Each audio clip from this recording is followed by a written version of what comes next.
முதலாவது பிரிவு அக்கீதாவில். அக்கீதா என்றால் என்ன? விரிவாக பேசப்பட வேண்டிய ஒரு விஷயம்.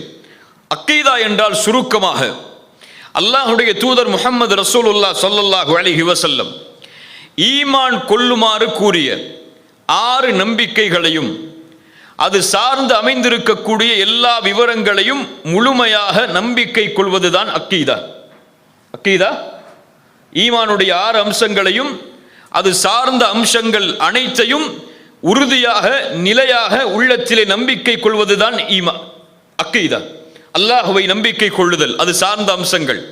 மலக்குகளை நம்பிக்கை கொள்ளுதல், அது சார்ந்த அம்சங்கள்.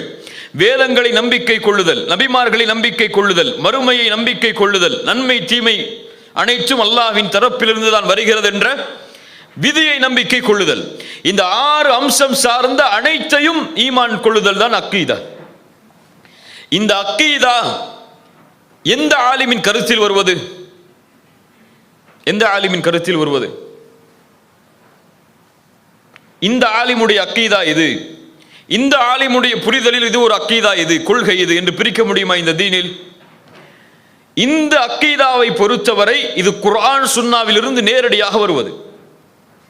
இதில் கருத்து வேற்றுமைக்கோ பிரிவுக்கோ ஆய்வுக்கோ வேலையே கிடையாது. இந்த வசனத்தை எப்படி புரிவது? இந்த ஆலிம் என்ன சொல்றாரு, அந்த ஆலிம் என்ன சொல்றாரு, இந்த அக்கீதாவில் அந்த ஆலிம் எப்படி புரிஞ்சிருக்காரு, அந்த ஆலிம் எப்படி இந்த அக்கீதாவுக்கு ஃபத்வா கொடுக்கிறார் என்றெல்லாம் முரண்படுவதற்கு வேலையே கிடையாது. அக்கீதா ஒரே ஒரு கருத்து தான். அக்கீதாவில் கருத்து வேற்றுமை தோன்றாது, தோன்றினால் அதற்கு காரணங்கள் உண்டு, அது பின்னால் பார்ப்போம். அக்கீதாவில் கொள்கையில் கருத்து வேற்றுமை தோன்றவே தோன்றாது. ஏன்? அது ஆய்வுக்கு உட்படுத்தப்பட வேண்டிய விஷயமே கிடையாது. அது நேரடியாக குர்ஆன் சுன்னாவுடைய நஸ், நேரடியாக குர்ஆன் சுன்னாவுடைய ஆதாரம்.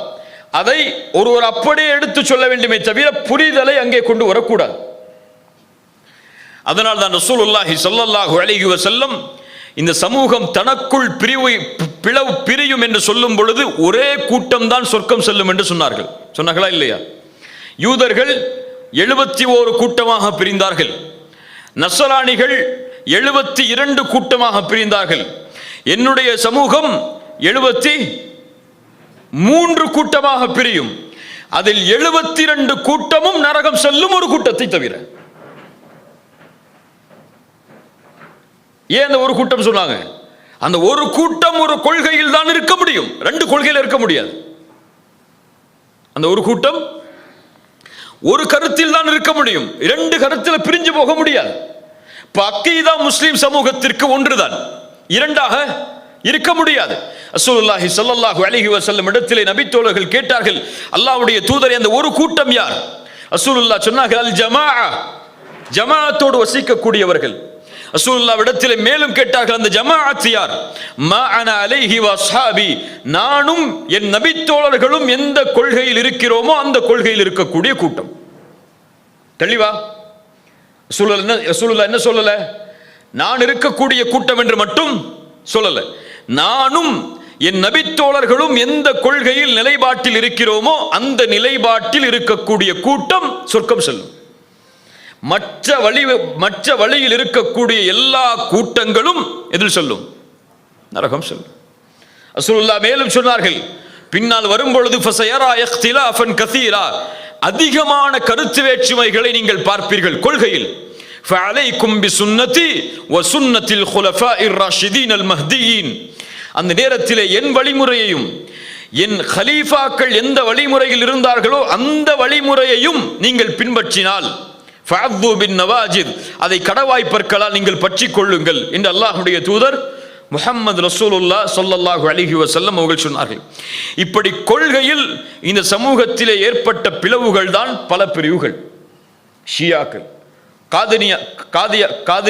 காதிரியாக்கள், காதியானிகள், ஒருவரை நபியாக அல்லாஹ்வுடைய தூதருக்கு பிறகு ஏற்றுக்கொண்ட காதியானிகளுடைய கூட்டம், அஹ்லே குர்ஆன், குர்ஆன் மட்டும் போதும் என்று சொல்லக்கூடிய கூட்டம், அல்லாஹ்வுடைய சிஃபத்துகளை மறுக்கக்கூடிய கூட்டம், அல்லாஹ்வுடைய சிஃபத்துகளுக்கு தனிப்பட்ட முறையில் விளக்கங்கள் சொல்லக்கூடிய கூட்டம். இதுவெல்லாம் பெரிய சப்ஜெக்ட்.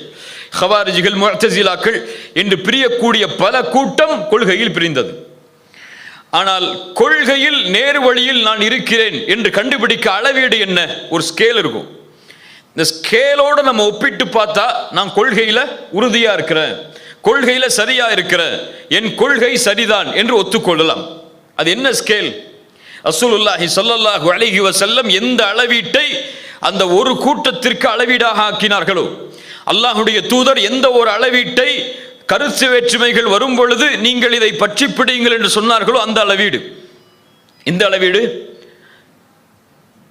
குர்ஆன் சுன்னா யாரின் மீது இறக்கப்பட்டதோ, நல்லா புரியுங்க, அந்த இறக்கப்பட்ட பொழுது யார் அந்த நபியோடு வாழ்ந்தார்களோ, அந்த நபியின் புரிதலை தன்னுடைய புரிதலாக ஏற்று, அந்த நபியின் கொள்கையை தன்னுடைய கொள்கையாக ஏற்று, சந்தேகம் வரும் பொழுதெல்லாம் அந்த நபியிடத்திலே நேரடியாக கேட்டு எந்த ஒரு சமூகம் தெளிவு பெற்று, எந்த ஒரு சமூகத்திற்கு அல்லாஹுடைய தூதரும் அல்லாஹும் சொர்க்கத்தின் நற்செய்தியையும் இந்த கூட்டத்தின் கொள்கை அங்கீகரிக்கப்பட்டது என்ற ஒரு சர்டிபிகேட் அல்லாஹுடைய தூதர் கொடுத்தார்களோ, அந்த ஒரு சமூகம் எந்த கொள்கையில் இருந்ததோ அந்த கொள்கையில் ஒரு முஸ்லிம் தன்னுடைய கொள்கையை ஆக்கி கொண்டால் இவன் சொர்க்கவாதி இன்ஷா அல்லாஹ்.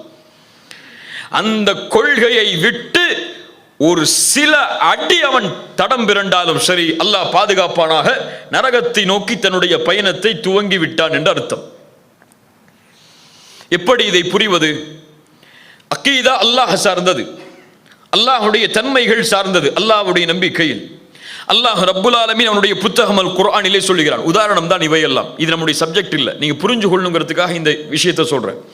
அல்லாஹ் கூறுகிறான், இன்ன ரப்பக்குமுல்லாஹ், உங்களுடைய இறைவன் யார் தெரியுமா? அல்லதி ஹலகஸ் ஸமாவாதி வல் அர்த், வானங்களையும் பூமிகளையும் அவன் படைத்தான். ஃபி சித்தத்தி அய்யாமின், 6 நாட்களில் அவன் படைத்தான். சும்ம ஸ்தவா அலல் அர்ஷ், அதற்கு பிறகு அல்லாஹ் அர்ஷிலிருந்து உயர்ந்து விடுகிறான். அர்ஷிலிருந்து அல்லாஹ் உயர்ந்து விடுகிறான் என்று அல்லாஹ் ரப்புல் ஆலமீன் கூறுகிறான். அரிசில் இருந்து அல்லாஹ் உயர்ந்து விட்டான் என்ற வசனம் யாருக்கு ஓதப்பட்டது? யாருக்கு ஓதப்பட்டது? சஹாபாக்களுக்கு ஓதப்பட்டதா இல்லையா?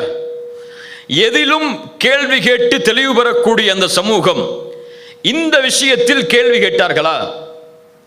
ரசூலுல்லாஹ்ட்ட யா ரசூலுல்லாஹ், அல்லாஹ் உயர்வான அரிசில் இருந்து எப்படி யா ரசூலுல்லாஹ்னு கேட்டாங்களா? அப்படி அரிசி மேல அல்லாஹ் உயர்த்திருந்தனால அவனுக்கு ஒரு வடிவம், ஒரு உருவத்தை கொடுத்த மாதிரி ஆயிரமே ரசூலுல்லாஹ்னு சொன்னாங்களா? சொன்னாங்களா? இப்போ இல்ல. இப்ப சஹாபாக்கள் அந்த விஷயத்தில் கேள்வி கேட்கவில்லை என்றால் இது போன்ற வசனங்களில் கேள்வி கேட்காமல் இருப்பது அக்கீதா. சஹாபாக்கள் அதில் சிந்திக்கவில்லை என்றால் இது போன்ற விஷயங்களில் சிந்திக்காமல் இருப்பது அக்கீதா, கொள்கை. அது சிந்திப்பது, விளக்கம் கொடுப்பது, வேறொரு விளக்கத்தை அதற்கு முன்வைப்பது கொள்கைக்கு மாற்றம். ஏன்? நபித்தோழர்கள் ரசூலுல்லாஹ்விடத்தில் அதை கேட்கவில்லை. இந்த ஒரு அளவீட்டை அல்லாஹ் ரப்புல் ஆலமீன் அர்ஷிலிருந்து உயர்கிறான். அல்லது ரசூலுல்லாஹி ஸல்லல்லாஹு அலைஹி வஸல்லம் சொன்னார்கள், அல்லாஹ் ஒவ்வொரு இரவும் அல்லாஹ் முதல் வானத்திற்கு இறங்கி வருகிறான். இரவுடைய 3வது கடைசி பகுதியில் முதல் வானத்திற்கு அல்லாஹ் இறங்கி வருகிறான். இந்த ஹதீஸ் யாருக்கு சொல்லப்பட்டது? நபித்தோழர்களுக்கு சொல்லப்பட்டது. சொல்லப்பட்ட பொழுது நபித்தோழர்கள் அல்லாஹ்வுடைய தூதரிடத்தில், யா ரசூலல்லாஹ், அல்லாஹ் முதல் வானத்திற்கு இறங்கி வந்தால் அரிசின் மேலே உயர்ந்தால் அல்லாஹ் என்று சொன்னானே, அதற்கு மாற்றம் இல்லையா என்று கேட்டார்களா? அல்லாஹ் இறங்கி வந்து விட்டால் இங்கு இரவென்றால் அங்கு பகலாயிற்று என்று கேட்டார்களா? கேட்டார்களா? இப்ப அரிசிலிருந்து அல்லாஹ் இறங்கி விட்டால் அரிசில் யார் இருப்பார்கள் என்று கேட்டார்களா? கேட்கவில்லை என்றால் என்ன அர்த்தம்? கேட்க கூடாது என்று அர்த்தம். கேட்க கூடாது என்று அர்த்தம்.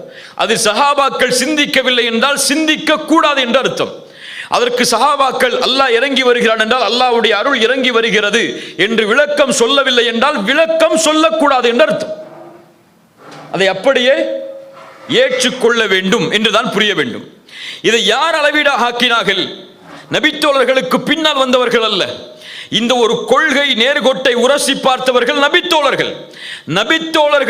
நபித்தோழர்கள் வாழக்கூடிய சமூகத்தில் நபித்தோழர்கள் அல்லாத மக்கள் கருத்து வேறுபாடுபட்டு பிரிந்தார்களே, அப்போது அவர்களிடத்தில் அந்த நபித்தோழர்கள் கேட்ட கேள்வி, நீங்கள் சொல்லக்கூடிய கொள்கையில் எங்களுடைய சமூகத்தின் நபித்தோழர்கள் உண்டா? உதாரணமாக அலி பின் அபி தாலிப் ஆட்சி பொறுப்புக்கு வருகிறார்கள் ரலியல்லாஹு அன்ஹு. வந்தவுடன் ஹவாரிஜிகள் என்ற ஒரு கூட்டம் உஸ்மான் அவர்களுக்கு பழிதிருக்க வேண்டும், இவர் மக்களுடைய சட்டங்களுக்கு கட்டுப்படுகிறார், அல்லாஹ்வின் சட்டங்களுக்கு கட்டுப்படவில்லை, அல்லாஹ்வின் சட்டங்களுக்கு இவர் கட்டுப்படாததால் அலி காஃபிர் மஅதல்லாஹ் இயாது பில்லாஹ் என்று இஸ்லாமிய வரலாற்றில் முதலாக சஹாபாக்களில் ஒரு பெரும் கூட்டத்தை காஃபிராக மாற்றி 6000 பேர் பிரிந்து செல்கிறார்கள். சில ஹதீஸில் 7000 பேர். 6000த்திற்கும் மேற்பட்ட ஒரு சமூகம் சஹாபாக்களில் இருந்து பிரிந்து செல்கிறது. அக்கீதாவில் ஏற்பட்ட முதல் பிளவு நபித்தோழர்களுக்கு மத்தியில். அலி பின் அபி தாலிப் ரலியல்லாஹு அன்ஹு அவர்களுக்கு எதிராக ஒரு போரை தயார் செய்கிறார்கள். அலி இப்னு அபி தாலிப் இடத்தில் இப்னு அப்பாஸ் வருகிறார். யார் இப்னு அப்பாஸ்? ரசூலுல்லாஹ்வுடைய சாட்சாவின் மகன், ரசூலுல்லாஹ்வின் நேரடி மாணவர் ரலியல்லாஹு அன்ஹு. வந்து அலி இப்னு அபி தாலிப் இடத்தில் அனுமதி கேட்கிறார். அலியே, நான் அவர்களை சந்திக்க செல்லவா? நான் அவர்களை சந்திக்க செல்லவா? அவர்களிடத்தில் நான் பேசவா? அலி இப்னு அபி தாலிப் சொன்னார்கள், உங்கள் மீது நான் பயப்படுகிறேன், அவர்களுடைய செயல்பாடுகளை, அவர்கள் உங்களை தாக்கக்கூடும், நான் பார்த்துக் கொள்கிறேன். அலி இப்னு அபி தாலிபே, உங்களுடைய அனுமதி மட்டும் எனக்கு வேண்டும். அனுமதியோடு செல்கிறார். அவர்களை பார்த்தவுடன் சில கேள்விகளை கேட்கிறார்கள். அலி இப்னு அப்பாஸ் ரலியல்லாஹு அன்ஹு அவர்கள் சில பதில்களை முன்வைக்கிறார்கள். அவர்களுடைய கருத்துக்களை கேட்கிறார்கள். 3 கருத்துக்களை முன்வைத்தார்கள். அலி அவர்கள் காஃபிர் என்பதற்கு 3 ஆதாரங்களை முன்வைத்தவுடன் இப்னு அப்பாஸ் ரலியல்லாஹு அன்ஹு சொன்ன பதில் என்ன தெரியுமா? நான் யார்? அல்லாஹ்வுடைய தூதர் ஸல்லல்லாஹு அலைஹி வஸல்லம் அவர்களோடு வாழ்ந்த முஹாஜிர்கள் அன்சாரிகளிடமிருந்து உங்களிடத்திலே வந்திருக்கிறேன். அவர்களுக்குத்தான் குர்ஆன் இறக்கப்பட்டது நேரடியாக. அவர்கள்தான் உங்களை விட குர்ஆனை நேரடியாக புரிந்தவர்கள். உங்களை விட நேரடியாக குர்ஆனை புரிந்தவர்கள். எங்களோடு அந்த எல்லா நபித்தோழர்களும் உண்டு. உங்களுடைய இந்த கூட்டத்தில் ஒரு நபித்தோழர் உண்டா? உங்களுடைய இந்த கொள்கையில் ஒரு நபித்தோழர் உண்டா? யாரும் கிடையாது. இந்த ஹவாரிஜிகளுடைய பிரிவில், அக்கீதாவில் ஏற்பட்ட அந்த பிளவில் ஒரு நபித்தோழர் கூட கிடையாது. என்ன அர்த்தம்? நபித்தோழர்கள் கொள்கையில் பிளவு பெற மாட்டார்கள். கொள்கையில் பிளவு பெற மாட்டார்கள். சஹாபாக்கள் வைத்த அளவீடு உங்களுடைய கொள்கை எங்களுடைய நபித்தோழர்களின் கொள்கையா இல்லையா? நாங்கள் புரிந்தபடி, நான் ரசூலுல்லாஹ்வுடைய சாட்சாவின் மகன், நான் குர்ஆனுடைய வசனத்திற்கு இதை புரிகிறேன் என்று விளக்கம் சொன்னவுடன் அந்த கூட்டத்தில் பெரும் கூட்டம் அந்த இடத்திலேயே தௌபா செய்து இப்னு அப்பாஸோடு விலகி வருகிறது. சுப்ஹானல்லாஹ். இப்போ கொள்கையில் ஏற்படக்கூடிய கருத்து வேற்றுமையில் எம்முடைய அளவீடு, நாம் இருக்கக்கூடிய இந்த கொள்கையில் சஹாபாக்கள் இருந்தார்களா இல்லையா? கபர்களை வணங்கக்கூடிய ஒரு கூட்டம் உண்டு இந்த சமூகத்தில். அவர்களிடத்தில் நாம் கேட்கக்கூடிய கேள்வி என்ன? நீங்கள் செய்யக்கூடிய இந்த செயல்பாடுகளை, கபர்களை தவாப் செய்கிறீர்கள், கபர்களுக்கு சுஜூது செய்கிறீர்கள், அங்கே உள்ளவர்களிடத்தில் நேரடியாக கேட்கிறீர்கள். அவர்களுடைய பொருட்டால் கேட்பது என்பது கருத்து வேறுபாடுக்கு உட்பட்டது, அது ஷிர்கா இல்லையா என்பதில். ஆனால் நேரடியாக அவர்களிடத்தில் இறந்ததற்கு பிறகும் கேட்கிறீர்கள், அவர்களுக்கு சுஜூது செய்கிறீர்கள், அங்கே ஒரு விழா எடுக்கிறீர்கள், அங்கே வந்தால் ஹஜ்ஜுக்கு செல்வதை விட சிறந்த நன்மைகள் உண்டு என்று விமர்சனம் செய்கிறீர்கள். இப்படி நீங்கள் கூறுகின்ற இந்த செயலில் எங்களுடைய ஒரு நபித்தோழர் உண்டா? இதுதான் நம்ம முன்வைக்க வேண்டிய வாதம். காதியானிகளிடத்தில் சஹாபாக்கள் எல்லா நபித்தோழர்களும் ஒருமித்த கருத்து என்ன? நபிக்கு பிறகு நபி கிடையாது. நபிக்கு பிறகு நபியாக அறிமுகப்படுத்திய மனிதனை சஹாபாக்கள் நடத்திய முறை என்ன? அவரோடு போர் செய்து கொலை செய்தார்கள். அப்போ அந்த கொள்கையில் நபித்தோழர்களுக்கு இருந்த முடிவு, குர்ஆன் மட்டும் என்று போதும் என்று சொல்லக்கூடிய சமூகத்திடம் கேள்வி, உங்களுடைய கொள்கையில் ஒரு நபித்தோழர் இருந்தாரா? கிடையாது. இப்படி அக்கீதாவில் ஏற்படக்கூடிய பிளவுகளை இந்த கருத்தில் எதிர்கொண்டால் கருத்து வேற்றுமைகள் வராது. இந்த கருத்துக்கு மாற்றமாக என் புரிதல், இந்த வசனத்தை இப்படித்தான் இவர் புரிந்தார், இந்த ஆலிம் இப்போது இப்படித்தான் புரிந்தார், என் ஊரில் வசிக்கக்கூடிய ஆலிம் இந்த வசனத்திற்கு இப்படித்தான் விளக்கம் சொன்னார், என்னுடைய மதரசாவுடைய முதர்ரிஸ் இப்படித்தான் விளக்கம் சொன்னார் என்று இன்றைய காலத்திலே வாழக்கூடிய நவீன மக்களுடைய கருத்துக்களை அக்கீதாவில் நுழைத்தால் பிரிவுகள் வரும். சஹாபாக்களுடைய கருத்துக்களை முன்னிலைப்படுத்தினால் பிரிவுகள் வராது.